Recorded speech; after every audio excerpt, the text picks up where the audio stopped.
અહીંયા એક રેડ કલરનો છે એક આ બધે ખાય છે અડધા જો અહીંયા આરામથી સૂતા કલરની લાઈટો થાય છે કેમ કે કલરવાળા છે તો જેવા કલરના છે જો અમે આ ગાર્ડનની અંદર આવી ગઈ છે અહીંયા થોડી થઈ ગયું તો લાઇટિંગ બધું ચાલુ થઈ. જય શ્રી કૃષ્ણ બધાને. જો આ પેટ ઝોનમાં આપણે આગળ બધા પ્રાણીઓ અને પક્ષીઓ વિશે જાણીશું અને ત્યારબાદ ગ્લો ગાર્ડન વિશે પણ જાણીશું અને એની માહિતી મેળવીશું. એનામાં સરસ સરસ બધું લાઇટિંગ ને છે આપણે જોશું. તો જો અહીંયા અલગ અલગ પ્રકારના કબૂતર છે. હવે કબૂતર જો આ કોફી કલર જેવા છે એવા તો આપણે તો કંઈ જોઈ નથી કરતા. આપણે તો કબૂતરી કલર જેવો હોય ને એવું એકાદું છે. પછી જો અહીંયા બધે વ્હાઈટ છે, વ્હાઈટ આપણે જોવા મળે પણ આ કોફી કલર જેવા છે ને એવા આપણે કંઈ જોવા નથી મળતા. સરસ મજાની એના માળાનું એવું બધું જો વ્યવસ્થા કરેલી છે અને અંદર સરસ મજાના જો આપણે કબૂતર છે.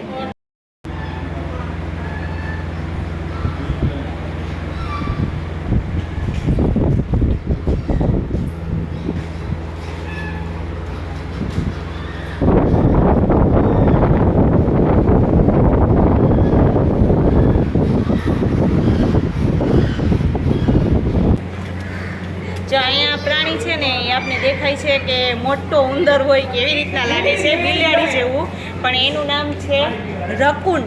એનું નામ રકૂન જ છે એવું નામનું એક પ્રાણી છે. અને જો અહીંયા એના ખાવા માટેની વ્યવસ્થા કરેલી છે. જો એ પાત્રમાં એના માટે ખાવાનું જોઈએ અત્યારે ખાવા માંડ્યું છે અને બધી એને રહેવાની સરસ જો ઉપર વ્યવસ્થા કરેલી છે કે ઉપર એ સરસ મજાનું જામ આવી રીતે એટલે ઉપર ચડી શકતું હશે એવું છે. અને જો એ અમને જોઈ અને અહીંયા આવી રીતે ચારીમાં આવી ગયું છે કે અહીં બહાર મોઢું કાઢે છે.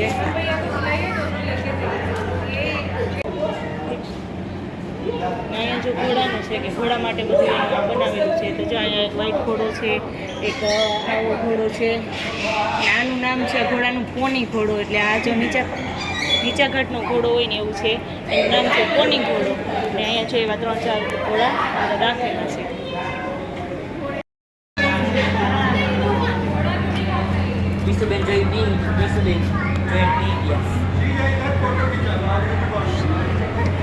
આ બિલાડી છે, બિલાડીનો એક પ્રકાર જ છે. આનું નામ છે પર્શિયન કેટ. એવું નામ એનું છે કે આ એક પ્રકાર આપણે જે ભૂતના પિક્ચરમાં જોઈને કેમ આવી બિલ્લી આવે ને આપણે જોઈને ડરી જાય એ પ્રકારની બિલાડી આ લાગે છે. જો અત્યારે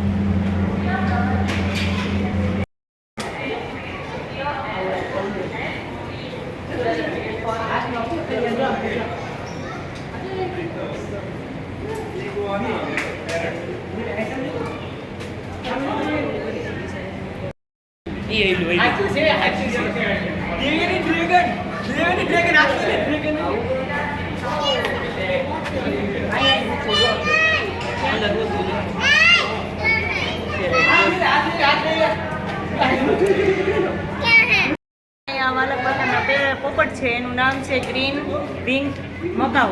જો આ પોપટ જો એના અલગ અલગ પ્રકારના દેખાય. હવે આપણે તો જોવાઈ ન મળે કે આવા પોપટને. જો અહીંયા એક રેડ કલરનો છે એ બહુ મસ્ત છે.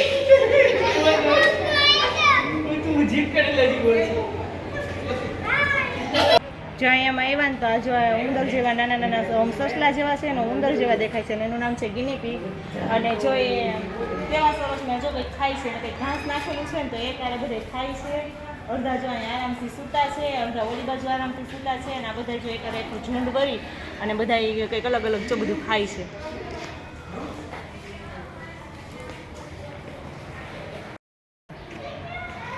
જો આ છે સસલું અને અહીંયા વ્હાઈટ ને બ્લેક ને બધા સસલા છે. અને અહીંયા જોઈ સસલા બધા એને એવી રીતના એનું ઘાસ ને બધું નાખેલું છે તો એ ખાય છે. અને જો એને રહેવા માટેના અહીંયા સરસ એવું ગુફા જેવું કે ઘર જેવું નીચે બનાવેલું છે. નીચે બીજું આમ એવું અંદર એને જઈ શકાય ને એને ઘરની અંદર પછી રહી શકે વ્યવસ્થિત.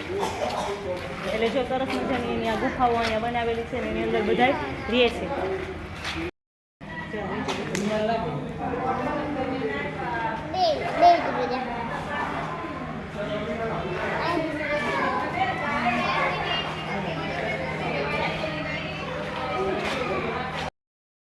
જો આનું નામ છે ને અલ્પકા છે. આ દેખીતા ઊંટ જેવા લાગે છે કે નાના ઊંટના બચ્ચા હોય ને એવું, પણ આ ઊંટ નથી પણ આ અલ્પકા છે.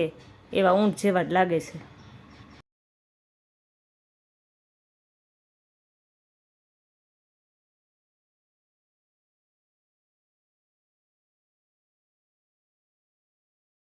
અહીંયા જો આવી કેટલી બધી સફેદ ગાયું છે કે આ ગાય છે ને એકદમ નીચા ઘાટની છે, એકદમ નીચી હોય ને એવું લાગે છે. જો એકદમ હાવ બકરી જેવી ગાયું લાગે છે બે.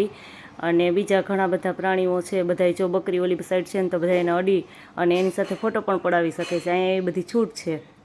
અને સામે જો એક સફેદ કલરની ઊંટડી જેવું આપેલું, ઊંટડી જ છે એ પણ છે. એટલે આ બધા પ્રાણી સંગ્રહાલયની જેમ નથી કે અહીંયા આપણે અડવા ન દઈએ, અહીંયા તો આપણે બધા સાથે ફોટા પણ પડાવવા દઈએ.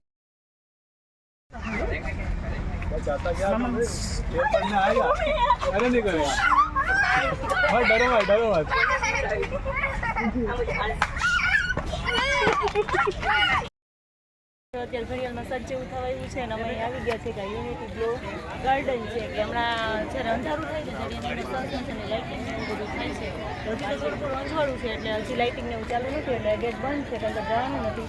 પણ થોડીક વાર થઈને એટલે ગેટ ખુલે ને પછી અમે ચાલુ થશે એટલે એની અંદર જઈએ અને અંદર જઈને પછી જો પોસિબલ હશે તમને બતાવશું કે અંદર કેવી રીતે આનો શો બધો આવે છે. કેમ કે બધા જો ફ્લાવર ને દેખી છે ને બધામાં એકદમ સરસ લાઇટિંગ વાળા થાય એવું હમણાં અહીંયા જે કે ભાઈ છે એ કહેતા હતા. એટલે અમે હમણાં છે ને અંદર ચાલુ થઈને એટલે પછી જઈએ ને તમને બતાવીએ કે એમાં કેવું સરસ છે. જો અમે આ ગાર્ડનની અંદર આવી ગઈ છે અને અહીંયા થોડી કેમ તો લાઇટિંગ બધું ચાલુ થઈ ગઈ છે અને તમે જોઈ શકો છો કે આગળ બધી સરસ મજાની લાઇટિંગ છે એટલે બહુ મસ્ત અહીંયા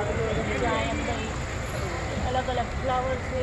પછી અહીંયા છે બધે રીતે ઝાડનો તો રાખવામાં રાખેલા છે. એ ઝાડમાં સરસ મજાની લાઇટિંગ છે. અહીંયા અલગ અલગ ને અહીંયા જો આ અલગ અલગ કેટલા બધા સૂર્યમુખી છે. સૂર્યમુખીમાં સરસ મજાની લાઇટ થઈ છે, બધા પ્રાણી છે એમાં લાઇટ થઈ છે, જલ્દી આવે મસ્ત દેખાવ આવે છે. વચ્ચે તો જો આ ઓલા છે કંઈક હંસ જેવા છે કે જો મોટા મોટા હંસ હોય ને એમાંય સરસ મજાની લાઇટિંગ થઈ છે, સરસ મજાનો એનો દેખાવ આવે છે.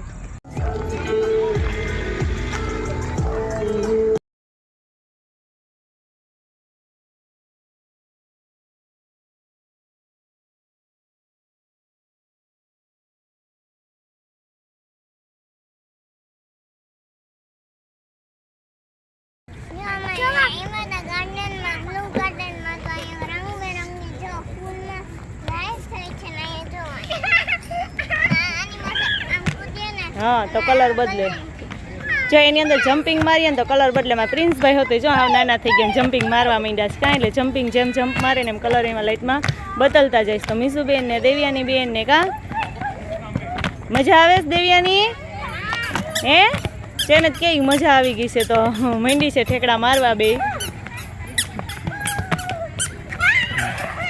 આ તો જો અહીંયા ઝાડમાં સરસ મજાની લાઇટિંગ કરેલી છે. અલગ અલગ બધા પ્રાણી પક્ષી બધામાં લાઇટિંગ કરેલું છે અને મસ્ત જો આગળ તો ઓલું આમ દેખાય તમને એવું ઝુમર ટાઈપ, પછી જો આમ આગળ ઓલું સરસ મજાનું છત્રી ટાઈપ ને એવી રીતે કરેલું છે. એમાં બધામાં સરસ મજાની લાઇટિંગ છે. પછી આ બાજુ જો નારિયેળી છે એમાં દેખાય છે લાઇટિંગ અને એવી રીતે બહુ મસ્ત આખું લાઇટિંગનું શો આવે છે. તો જે આપણે આગળ જોયું તેમ કે આ છત્રી જેવું સરસ મજાનું દેખાતું હતું એને નજીકથી જોઈએ ને તો એકદમ મસ્ત લાગે છે. લાઇટિંગ જો થોડીક વાર આમ સેકન્ડે કલર બદલે છે અને એ સરસ મજાનો એનો દેખાવ આવે છે. અને અહીંયા જો મેં ગાર્ડનમાં છે ને તો અહીંથી જોઈએ છે ને તો સામેની સાઈડ જો ડેમમાં જે લાઇટિંગ થઈ છે ને લાઇટિંગ પણ અહીંથી અમને દેખાય છે. તમે જોઈ શકતા હશો કે લાઇટિંગ તમને કદાચ ઝાંખી દેખાય વિડીયોમાં, પણ સરસ મજાની જો એ ડેમની લાઇટિંગ છે ને એ પણ અહીંથી છે તમને દેખાય છે. બહુ મસ્ત એનો દેખાવ આવે છે કારણ કે અમે ડેમેથી તો આવતા રહીએ એટલે પાછું તો ત્યાં જવું પોસિબલ નથી, પણ અહીંયા ઊભા અમે જોઈએ છીએ કે અહીંથી લાઇટિંગ દેખાય છે. અંધારું થઈ ગયું ને એટલે તો બહુ મસ્ત લાગે છે. જો અલગ અલગ એવા ગુલાબ રાખેલા છે અને કલરિંગ એમાં કલરની લાઇટો થાય છે. કેમ કે કલરવાળા છે તો જેવા કલરના છે એવી લાઇટો દેખાય છે. અને જો સરસ મજાના હરણ છે એમાંય લાઇટિંગ છે.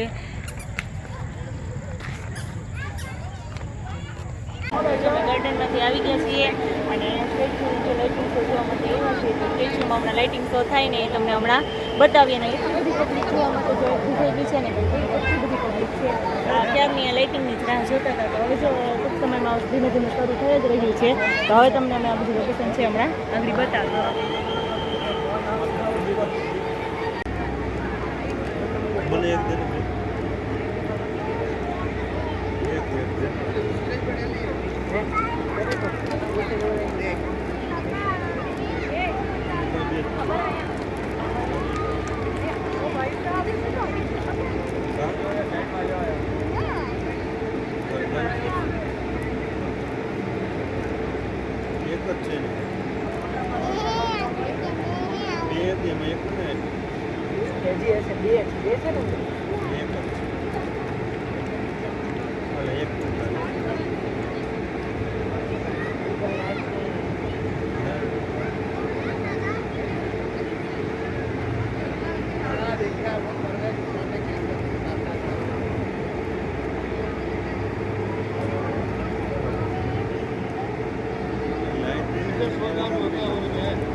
ને હવે છેલ્લે જો આ લાઇટિંગ્સો બધું જોઈ બધું પૂરું કરીને હવે અમે જઈએ છીએ ઘરે, કારણ કે બહુ મોડું થઈ ગયું છે ઘરે જવામાં. તો હાલો ઘરે જઈએ.